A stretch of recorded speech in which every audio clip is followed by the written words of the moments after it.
माई के वंदना से पहले कोनो दर्द हो, लेकिन कोई कलाकार बतावले कि माई के वंदना से पहले कोनो धूम तार तर्ज गावल जरूरी ना होला। लेकिन हम कहिला कि अगर गाना साफ सुथरा हो, फुहर गीत नहीं हो, तो आप लोग इस समाज के सुना सकेंगे। कोनो दुल्हन का दुल्हा परदेश बा, ओ जमाने में जोने समय मोबाइल ना रहल, दुल्हा के गईले बड़ा दिन हो गई है, दुल्हा उधर से चिट्ठी लिख के भेज दिलस, चिट्ठी लिख के भेजलस, दुल्हन भी चिट्ठी पढ़ के वो चिट्ठी में यही लिखल बा कि हे रानी हम अभी 5-6 महीना तक अभी ना आ पाई। दुल्हन यहाँ से जवाब दिलस, लिखलस का मास्टर,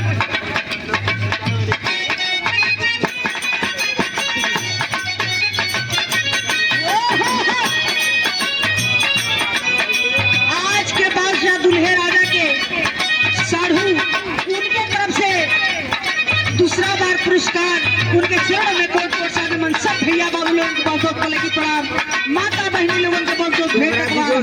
तू बता ना, तू बताओ ना, देखा दुल्हन लिखा दिया, देखा ये राजा जी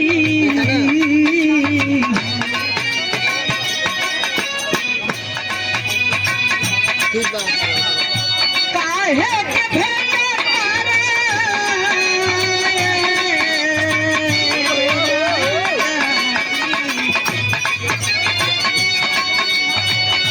काहे के भेजा तारे, काहे के भेजा तारे, खबरिया लिखा थाने।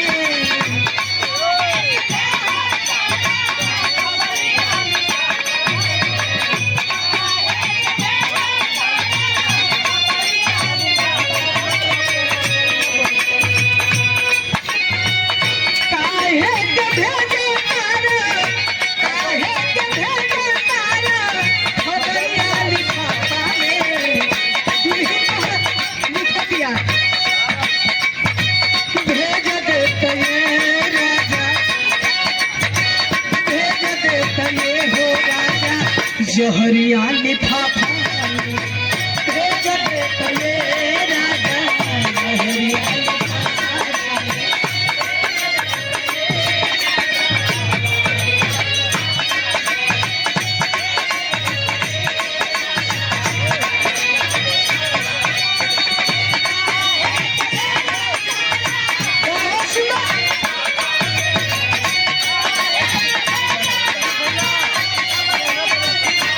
भेज देते ये राजा, भेज देते ये राजा, जहरिया लिफाफा, भेज देते ये राजा, जहरिया लिफाफा।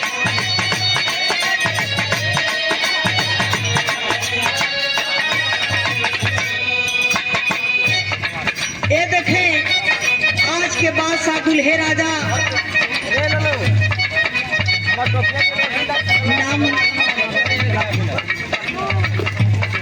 आज के बाद सा दुल्हे राजा श्याम नारायण उनके तरफ से 100 रुपए का पुरस्कार देकर हौसला अफजाई के लिए उनके चरण में कोट कोट सा नमन। दोनों जने के जोड़ी सही सलामत रहे, जिंदगी में हर खुशहाली आती रहे और माई बाबू का सेवा करते रहे। बहुत बहुत प्रणाम हो। लेकिन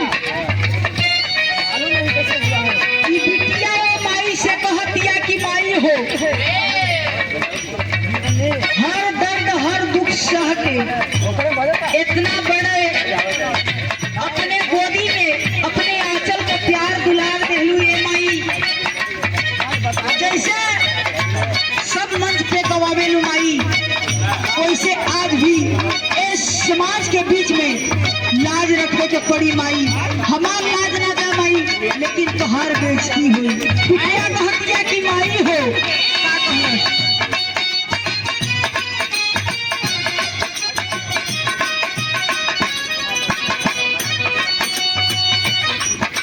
ये मैया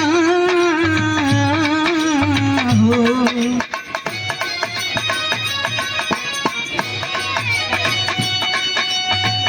जैसे गवावेलू अपने,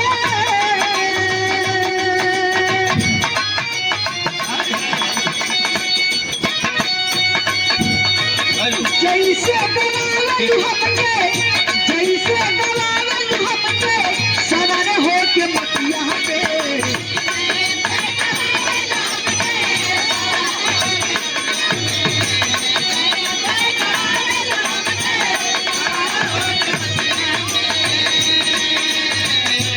संदीप कुमार देख लिया कहीं लगत हो कि बदरी उदरी फटत हो का।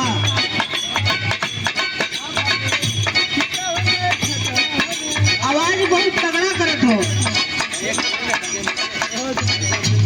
बिटिया कहलस कि माई हो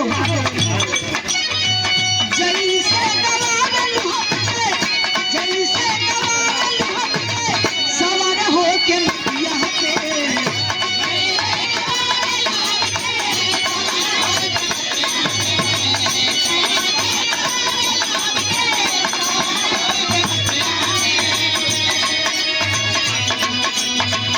जैसे गवावेलू अपने, जैसे गवावेलू अपने सवारे हो के मटिया पे। गवा जइतिए मैया, गवा जइतिए मैया धरतिया पे।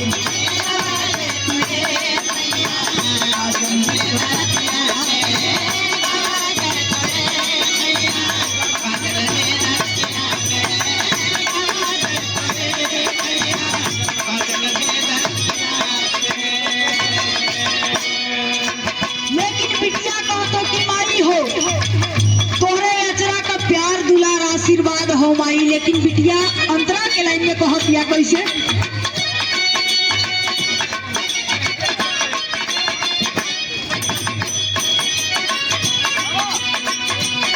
तोहर कृपा जे होई माँ तो हमरो नाम होई हो।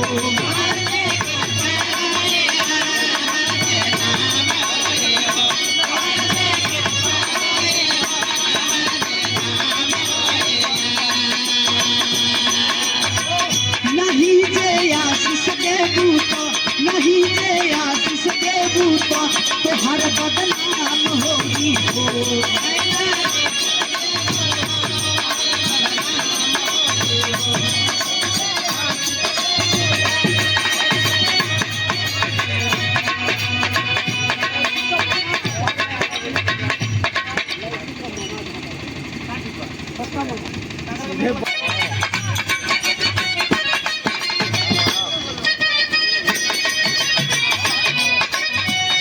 तोहर कृपा जे होई माँ तो हमरो नाम होई हो।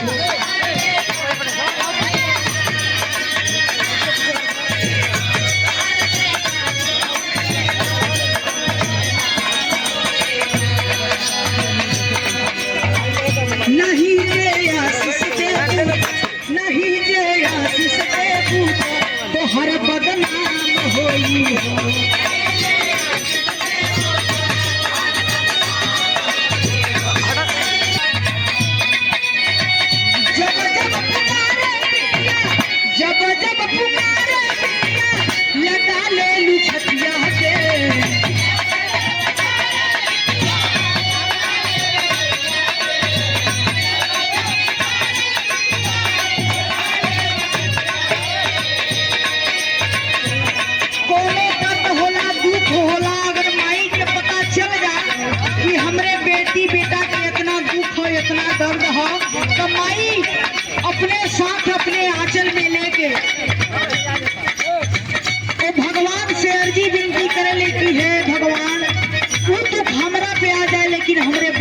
के सही सलामत रखी ऊ माई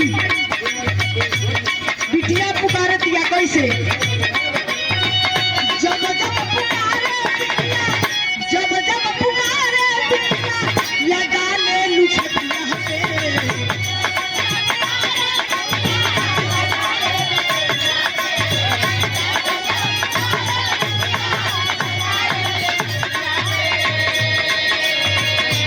ये देखें आप परमादरणीय श्री भोला विप्रहर के धरती से उनके पुत्र पंकज कुमार उनके तरफ से 101 रुपए का सादर पुरस्कार उनके पढ़ा लिखा के आगे बढ़िया शिक्षा भी हो बहुत बहुत की प्रणाम हो बबुआ के बहुत बहुत आशीर्वाद हो बहुत की प्रणाम हो जब जब पुकारे बिटिया जब जब पुकारे बिटिया लगा ले लुछतिया पे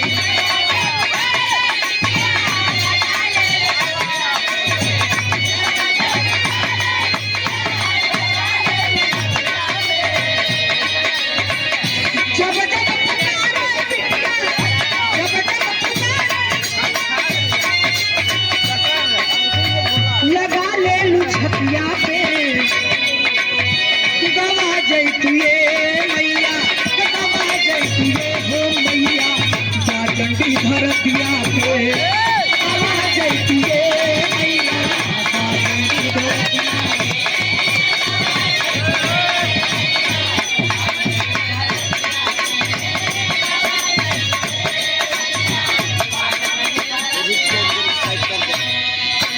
आप हैं परमादरणीय श्री अरविंद भोला उन दोनों के तरफ से दूसरा पुरस्कार बहुत बहुत पलगी प्रणाम एक शरण सबके पलगी प्रणाम माता बहने लोगन के बहुत बहुत भेटकवार हो बिटिया एक लाइन और कहला सोमाई से चली जब पैदल हम ये खोज लगे काट कनकिया से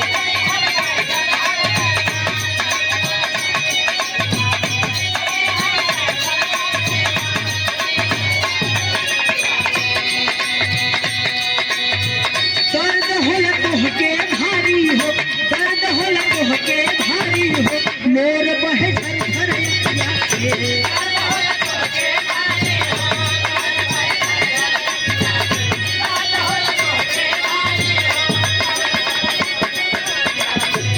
माई कोनो भी पीड़ा सह लेवेली लेकिन बेटा बेटी के जो दुख होला उस माई के ऊपर सोचेली माई कि हमरा ऊपर दुख हो जा लेकिन बेटा बेटी के ऊपर ना हो अगर बेटा कांटा भी गलत हो माई के बड़ी दर्द हो कि अरे हमरे बेटवा की कितना दर्द हो और आँख से आंसू झर झर झर झर बहे लगी ये बाबू ये माई